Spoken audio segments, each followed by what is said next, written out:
Episode 75, Kabar Bahagia. Sudah sebulan semenjak kejadian penculikan Fajira berlalu, semuanya sudah kembali normal seperti biasa.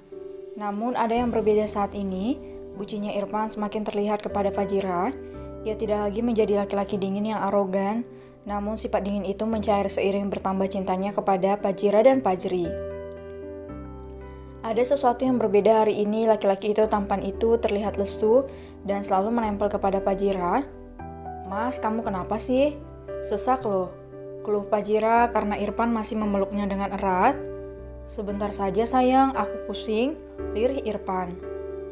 Sementara Fajri menatap ayahnya penuh cemburu, ia melipat kedua tangannya di dada sambil mendelik. "Ih, ayah manja, gantian dong ayah. Aji juga mau dipeluk sama bunda," ucapnya kesal.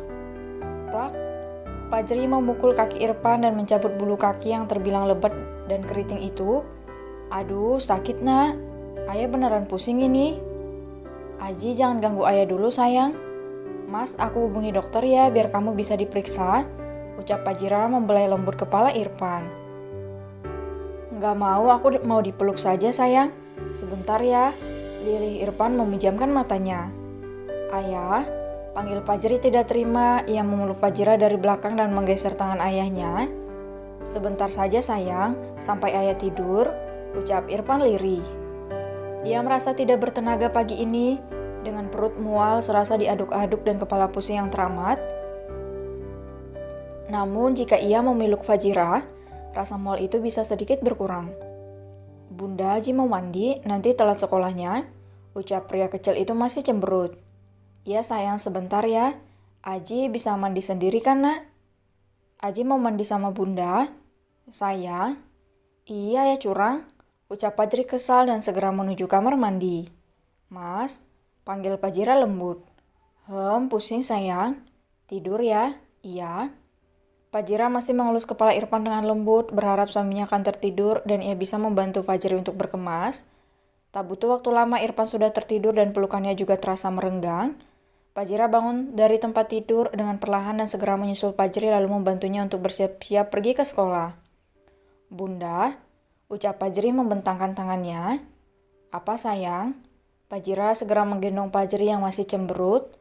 "Apa ayah akan merebut bunda lagi dari Aji?" "Hei, siapa yang bilang nak? Seperti waktu itu bunda," lirih Fajri. "Sayang, gak boleh ngomong seperti itu. Bunda milik Aji dan milik ayah juga. Jadi Aji harus berbagi sama ayah, sekarang ayah kan lagi sakit. Coba lihat dulu itu, ayah pucat kan?" ucap Fajira menunjuk Irfan yang terlelap dan membuat Fajri merasa bersalah. "Maafin Aji bunda." "Gak apa-apa sayang. Sekarang bunda temani untuk sarapan ya. Nanti perginya diantar Pak Sakti saja ya sayang." "Bunda, bunda harus menemani ayah dulu, nanti kalau tiba-tiba ayah sakit bagaimana?" Ya sudah." Fajira menggendong Fajri keluar menuju ruang makan.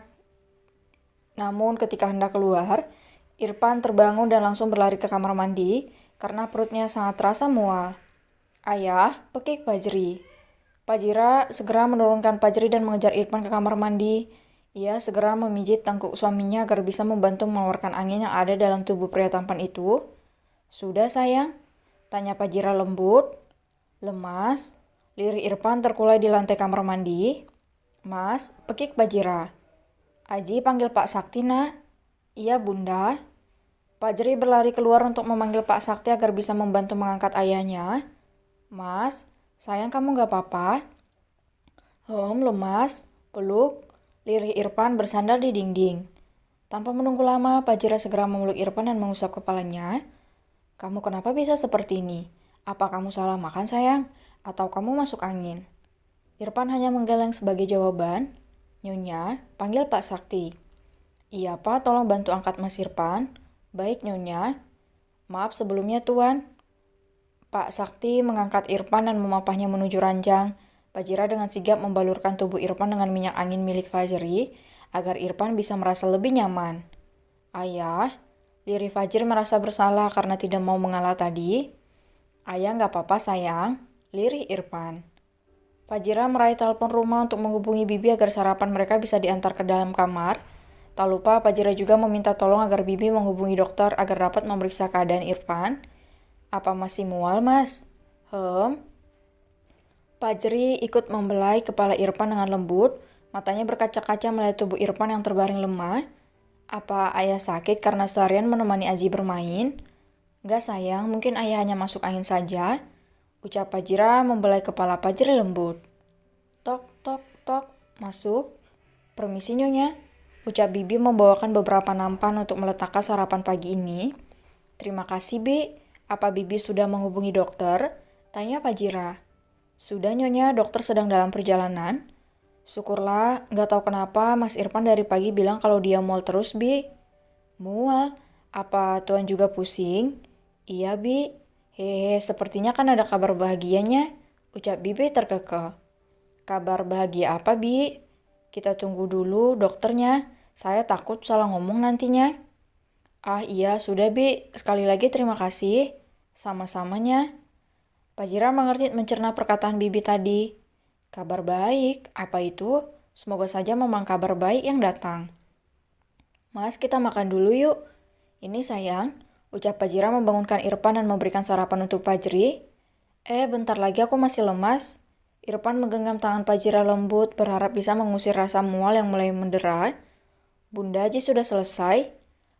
Apa boleh Aji menemani ayah di sini, Bunda? Aji kan harus sekolah, sayang. Hari ini cuma sebentar kan sekolahnya. Biar Bunda yang menemani ayah pagi ini dulu ya. Iya, Bunda. Aji pergi dulu ya. Ayah, Aji pergi dulu ya. Cepat sembuh. Pak Jeri mencium tangan orang tuanya bergantian dan segera pergi ke sekolah. Karena hari ini akan mengadakan ulangan harian. Tak selang berapa lama dokter masuk dan memeriksa bagaimana keadaan Irfan. Ia mengernyit karena dia bisa mendiagnosa penyakit apa yang tengah hinggap di badan pasiennya. Padahal ia sudah mempertanyakan beberapa pertanyaan agar bisa menemukan penyebab sakit yang diderita Irfan saat ini. Begini Ibu, saya tidak menemukan satupun penyakit yang bersarang dalam tubuh Tuan Irfan selain dari penyakit bawaannya.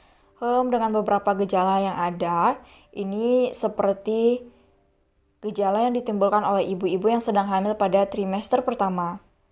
Maaf, apa Ibu sudah datang bulan? Dek, saya sudah telat dokter, ucap Pak Jira termagu. Saya rasa itu memang penyebabnya. Suami Ibu mengalami sindrom Kavard, atau lebih pastinya silakan cek ke dokter kandungan atau dengan tes pack. Ya, terima kasih banyak dokter. Ya, sama-sama Nyonya. Ini mungkin bisa membantu. Dokter itu menyerahkan sebuah tes pack agar Pak Jira bisa menggunakannya pagi ini. Pak Jira masih melongo mendengarkan penjelasan dokter. Berbeda dengan Irfan yang tersenyum sumringah menatap Pak Jira lembut. Akhirnya Pak Jira akan mempunyai adik. Iya sayang, sekarang kamu istirahat ya. Iya sayang, terima kasih. Setelah memastikan Irfan terlelap, Pak Jira segera melangkah menuju kamar mandi dan mencoba alat itu dengan debaran jantung yang bergemuruh. Perempuan itu menampung sedikit air seninya di dalam wadah kecil dan memasukkan alat itu ke dalam, karena takut Irfan kembali mual. Ia memilih untuk melihat suaminya sebentar. Semoga saja positif, tapi aku masih belum siap jika harus hamil lagi. Pasti nanti akan susah bergerak dan Mas Irfan kan semakin posesif. Apa kamu masih mengizinkan aku untuk kuliah, Mas? Batin Pak Jira berdialog sambil mengelus kepala Irfan. Setelah 10 menit, Pak Jira kembali melihat tes pack itu dengan perlahan. Matanya membola ketika melihat garis 2 tertera di sana.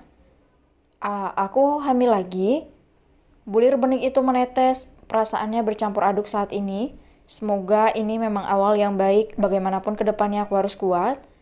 Pak Jira tersenyum dan melangkahkan kakinya keluar dari kamar mandi dan berbaring di samping Irfan sambil memeluknya. Tidurlah sayang, ucap Pak Jira tersenyum sebelum ia terlelap sambil memeluk Irfan.